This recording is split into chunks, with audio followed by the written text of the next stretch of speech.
Welcome back. चलिए continue करते हैं with the verification of remaining items of income statement. Income statement के दो मेन पार्ट होते हैं। लास्ट सेशंस में हम डिस्कस करके आए हुए हैं। पार्ट वन रेवेन्यू साइड, जिसे आप क्रेडिट साइड भी कह सकते हैं, and part two expense side, जिसे आप डेबिट साइड का नाम भी दे सकते हैं। रेवेन्यू में दो मेन रेवेन्यू है, revenue from sale of products और rendering of services, and revenue in the nature of other income like dividend, interest etcetera. तो हमने सबसे पहले रेवेन्यू आइटम्स की वेरिफिकेशन को कवर अप किया था और उसके बाद हम एक्सपेंसेस की वेरिफिकेशन की बात कर रहे थे। एक्सपेंस में एक एक्सपेंस परचेजेस हम ऑलरेडी कवर अप कर चुके हैं। दूसरा एक्सपेंस एम्प्लॉय बेनिफिट एक्सपेंस, उसे हम डिस्कस कर चुके हैं। थर्ड एक्सपेंस जिसे स्पेसिफिकली हम कवर अप करेंगे, डेप्रिसिएशन एंड अमोर्टाइजेशन, और उसके बाद आएगा अदर एक्सपेंस जिसके अंदर rent, electricity bill, telephone bill, advertisement, legal fees, professional charges, taxes etcetera, बाकी सारी की सारी एक्सपेंस अदर्स में कवर करेंगे। तो चलिए स्टार्ट करते हैं with the audit of depreciation and amortisation.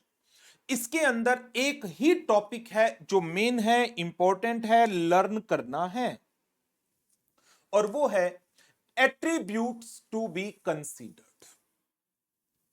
बहुत आसान टॉपिक है। Point number 1, obtain the understanding of entity accounting policies related to depreciation and amortization।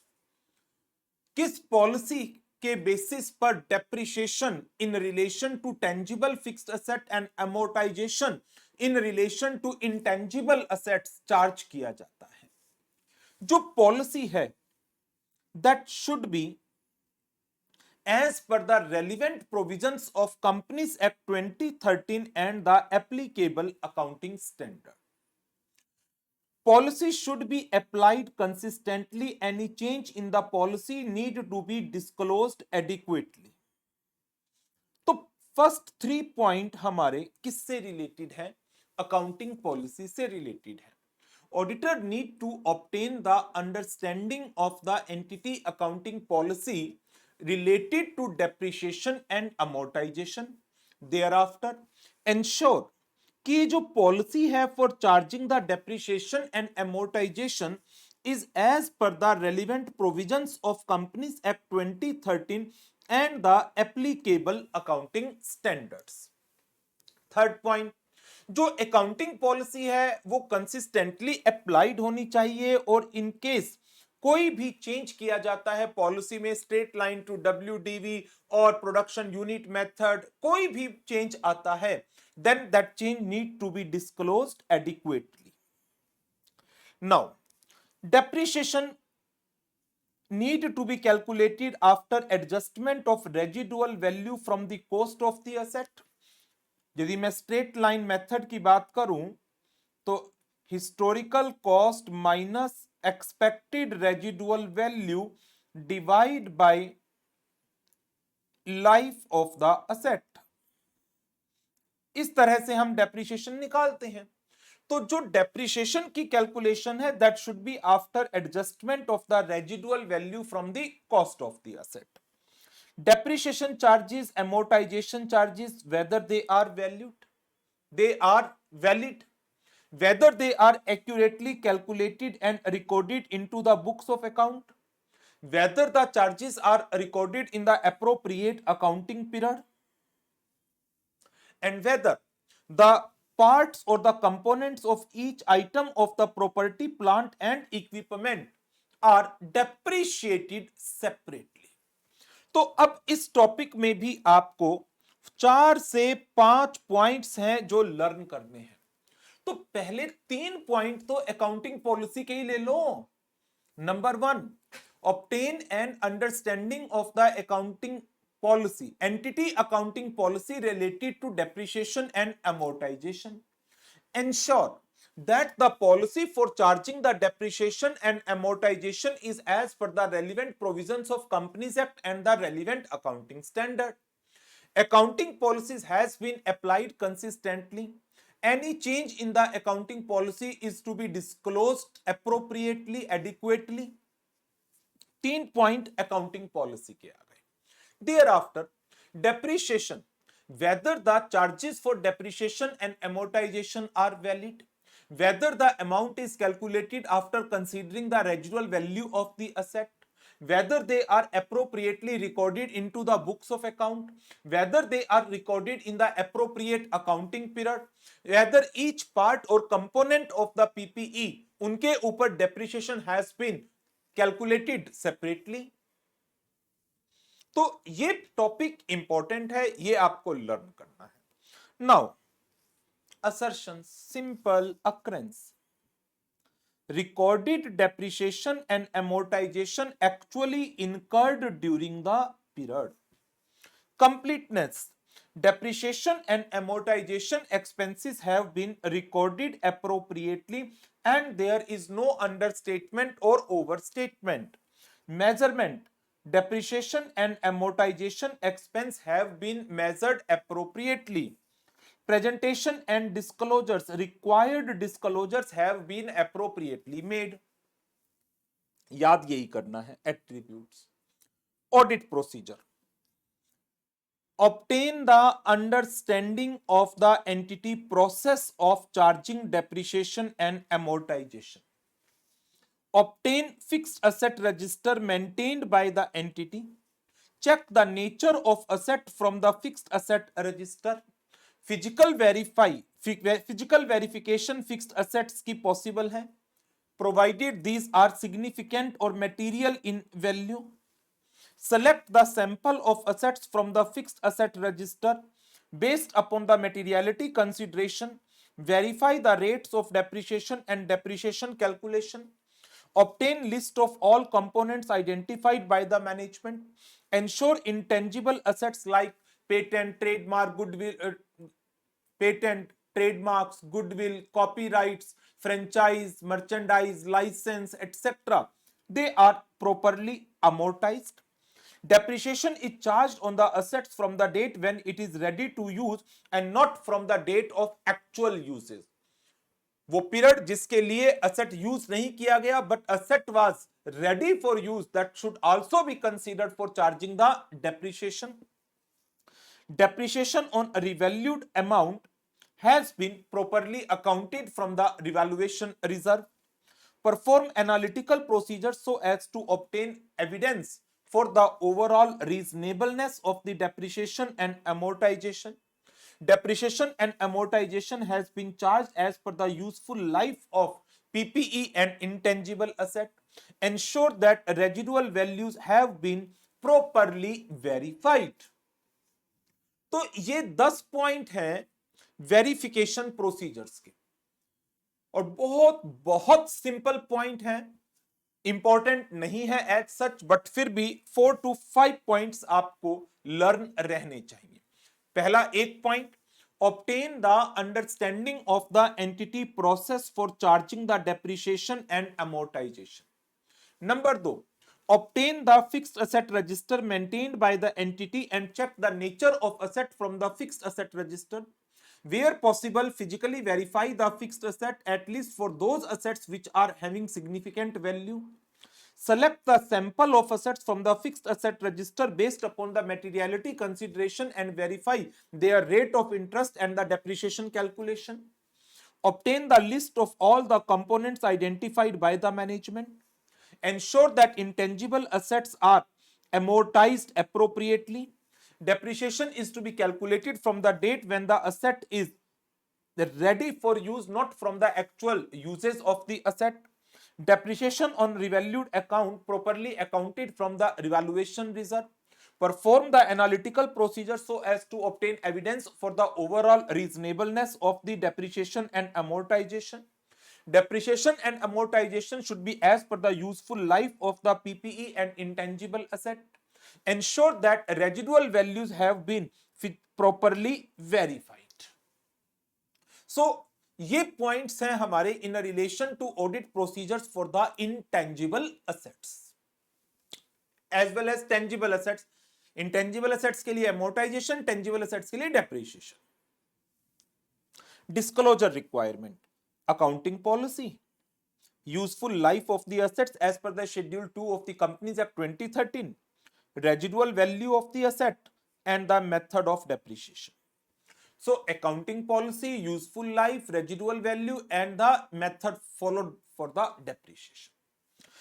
So इस पूरे टॉपिक के अंदर जो इंपॉर्टेंट टॉपिक है that is attributes to be considered, और नंबर 2 पर जो लर्निंग आप बनती है वो ऑडिट प्रोसीजर की है। बट इन दोनों में से भी यदि एक को ही लर्न करना हो, कंसीडरिंग दैट कि चैप्टर बहुत बड़ा है, इतने सारे टॉपिक हैं, रिपीटेटिव नेचर के हैं, तो आप एट्रीब्यूट्स को कंसीडर कर सकते हैं। चलिए जी, अब बढ़ते हैं last item of the financial statement and that is audit of other expenses. Other expense में power, fuel, rent, repair, insurance, travelling etcetera, सारे के सारे एक्सपेंसेस की बात करेंगे। इसमें इंपॉर्टेंट फिर वही है, the various attributes that are to be examined while vouching the expense. क्या ये एक्सपेंस करंट पीरियड को बिलोंग करता है? Expenditure should qualify as a revenue expenditure and not the capital expenditure. Whether the expenditure has the valid supporting documents like travel tickets, insurance policy, third party invoice, etc. Whether the expenditure has been classified under the correct expense head. Whether the expenditure was properly authorized as per the delegation of authority matrix. Whether the expenditure was in a relation to entity business and not a personal expenditure. So, expenditure revenue nature का होना चाहिए, capital nature का नहीं होना चाहिए। Expenditure should be incurred for the business purpose, not for the personal purpose. Expenditure must belong to the correct period जिसकी audit कर रहे हैं आप। Expenditure must be supported by the appropriate documents. Expenditure must be classified under proper expense head. Expenditure must be authorized as per the delegation of authority matrix. So इतना आसान topic है। Expenditure current period को belong करना चाहिए, personal nature का नहीं होना चाहिए, कैपिटल नेचर का नहीं होना चाहिए, रेवेन्यू नेचर का होना चाहिए, बिजनेस पर्पस के लिए होना चाहिए, must be authorised as per the delegation of authority matrix, must be properly classified under the proper business expense head, must have the valid supporting documents. Assertion, बस इसके बाद शांति है। कहोगे असर्शंस पढ़ते पढ़ते, इस चैप्टर का पहला लेक्चर भी असर्शंस ही था और उसके बाद हर आइटम में हमने असर्शंस को पढ़ा है। Assertions, occurrence, completeness, measurement, presentation and disclosure, मैं डिस्कस नहीं कर रहा, बहुत बार हो चुकी है। अब बात करेंगे जो हमारे डिफरेंट एक्सपेंडिचर्स है अदर एक्सपेंसेस की कैटेगरी में, उसके बहुत सारे एग्जांपल्स दिए गए हैं। Rent, power and fuel expenditure, insurance expenses, legal and professional expense, travel, repair, maintenance, printing, stationery, miscellaneous, और उसके बाद डिस्क्लोजर। पहले आपको करा देता हूं disclosure requirements. Disclosure requirements ensure other expenses have been classified under rent, insurance, power and fuel, repair and maintenance, building का, land and building का, प्लांट एंड मशीनरी का, furniture, fixture and other items, legal and professional charges, printing and stationery, travel expenditure and miscellaneous expenses. तो ये schedule 3 की classification है expenses की। Other expenses to be classified as rent, insurance, power and fuel, repair and maintenance, legal professional, printing stationery, travelling, miscellaneous. इन्हीं सब की verification यहां पर दी गई है। चलिए स्टार्ट करते हैं। पहले बात कर लेते हैं audit procedures for the rent expense. Obtain, ये लर्न करना है। रेंट लर्न कर लीजिए, पावर एंड फ्यूल लर्न कर लो, लीगल एंड प्रोफेशनल लर्न कर लो, तीन लर्न कर लो, दो को रीडिंग कर लो। मैं आपको तीन ही करा रहा हूं, दो आप सेल्फ कर लेना। Rent expense, obtain month wise schedule of the rent payment. April May June से लेकर मार्च तक मंथली आपने कितना रेंट पे किया है। एक तो मंथ वाइज लिस्ट ले लो पेमेंट ऑफ रेंट की, और साथ ही रेंट एग्रीमेंट की कॉपी ले लो। नंबर 2, एग्जामिन कि rent expense are recorded in the books of account for the entire 12 month, and जो रेंट पे किया गया है that is as per the rent agreement. Examine, क्या रेंट एग्रीमेंट में कोई एस्केलेशन क्लॉज है, जैसे कि एवरी ईयर रेंट इस डेट को 5% बढ़ेगा, या इस कॉन्टिजेंसी पर रेंट बेस्ड है, ये चीज हो गई तो रेंट डिक्रीज होगा, इंक्रीज होगा। तो यदि रेंट एग्रीमेंट में कोई एस्केलेशन या डी एस्केलेशन क्लॉज है तो चेक करिए एस्केलेशन या डी एस्केलेशन, इंक्रीज या decrease as per that clause हुआ है। एंड जो ये रेंट एग्रीमेंट है it should be in the name of the entity, client के नाम पर होना चाहिए, और जिस प्रीमाइसिस का आप रेंट दे रहे हैं that premises should be used for the business purpose. ऐसा नहीं कि आपका कोई मैनेजिंग डायरेक्टर यहां पर आराम से रह रहा है और उसके परक्विजिट का पार्ट ही नहीं है, फिर वो पर्सनल एक्सपेंडिचर हो गया। So point number 1, obtain month-wise schedule of the rent payment along with the rent agreement.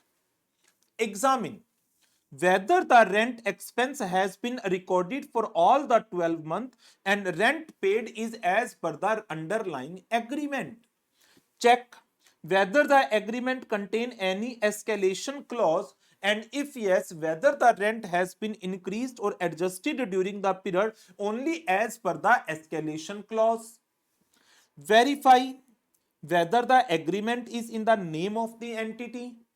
Verify whether the expense pertains to the premises that is used for running the business activities or business operations. चलिए आगे बढ़ते हैं। Second item, power and fuel expenditure. Obtain month wise expense schedule of the payment along with the power bills. Examine whether the expense has been recorded for all the 12 months. Compile a month-wise summary of power units consumed and the applicable rate. Check the arithmetical accuracy of the bill raised on monthly basis. Analyze monthly power units consumed by linking it to the units of finished goods produced. किस purpose के लिए? Reasonableness of the electricity expense, कि जितनी electricity consumed हुई है, major electricity machinery use करती है, तो मशीनरी जितने चली उतनी इलेक्ट्रिसिटी का बिल आ गया, तो उतनी मशीनरी चली तो इतने यूनिट्स भी प्रोड्यूस्ड होने चाहिए।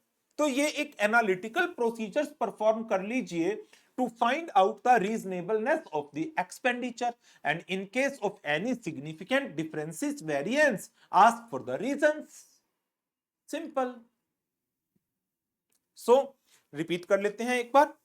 obtain a month wise expense schedule of the payment along with the power bills. जैसे रेंट में भी हमने क्या किया था, एक मंथ वाइज स्केड्यूल ले लिया था along with रेंट एग्रीमेंट, यहां पर भी मंथ वाइज एक्सपेंस ले लिया और पावर बिल्स की कॉपी ले ली। वहां पर भी रेंट चेक किया था क्या पूरे 12 मंथ्स का रिकॉर्ड किया गया है। अगेन यहां पर भी क्या expense has been recorded for all the 12 month, और जो अमाउंट रिकॉर्ड किया गया है वो as per the electricity bills है। देयर आफ्टर जितने पावर यूनिट्स कंज्यूम्ड किए गए हैं मंथ वाइज, इलेक्ट्रिसिटी का रेट क्या है, चेक द रेट, जितने यूनिट्स कंज्यूम्ड हुए multiply by the electricity rate, check the arithmetical accuracy of the bill raised on monthly basis.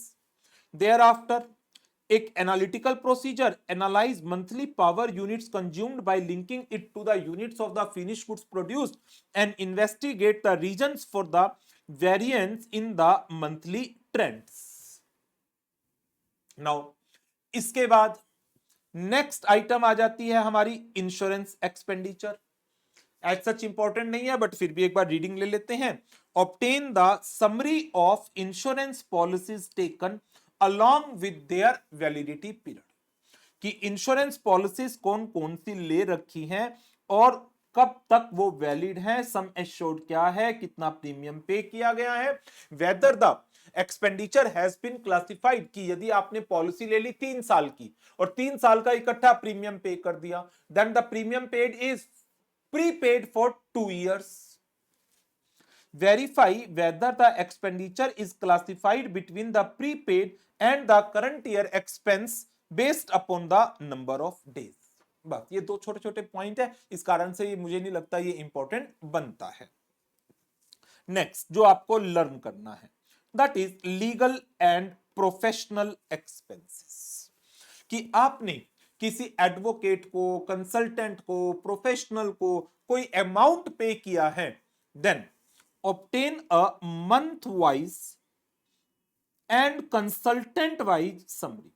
अप्रैल के मंथ में मिस्टर एक्स वाई जेड, ये कंसल्टेंट्स हैं आपके एक्स वाई जेड, अप्रैल के मंथ में किसको कितना अमाउंट पे किया, मई के मंथ में किसको कितना अमाउंट पे किया। यदि कोई पर्सन आपने एज ए रिटेनर रखा है, रिटेनर क्या है कि आपने किसी कंसल्टेंट को हायर किया और कहा कि हम आपको मंथली इतना अमाउंट पे करेंगे and whenever we required any consultation we will consult with you, और किसी महीने में कंसल्टेशन नहीं मिली but still we will pay you the charges. तो यदि कोई मंथली रिटेनरशिप एग्रीमेंट है देन चेक करिए whether the expenditure has been recorded for all the 12 months. expenditure for all the 12 month has been recorded correctly। लेकिन कोई recurring nature का expenditure नहीं है, मान लीजिए कोई फेमा का केस आ गया, कंपनी के ऊपर कोई फेमा की एलिगेशन लगी और एनफोर्समेंट डायरेक्टरेट ने कोई नोटिस भेज दिया और उसके लिए कोई पर्सन है मिस्टर पी, वो एक्सपर्ट हैं, आपने उन्हें हायर किया, तो ये जो है एक नॉन रेकरिंग एक्सपेंडिचर है और उसने आपसे 4 लाख रुपए एज ए कंसल्टेशन फीस ले ली, वन टाइम एक्सपेंडिचर।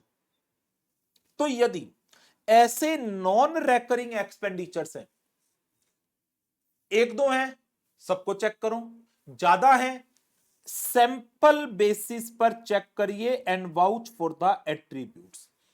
एट्रीब्यूट्स क्या, यही कि करेक्ट अकाउंटिंग पीरियड में होना चाहिए, रेवेन्यू नेचर का होना चाहिए, कैपिटल नहीं होना चाहिए, पर्सनल नेचर का नहीं होना चाहिए, बिजनेस पर्पस के लिए होना चाहिए, must be authorised by the appropriate person based upon the delegation of authority matrix, must have the valid supporting document and classified under the appropriate expense head.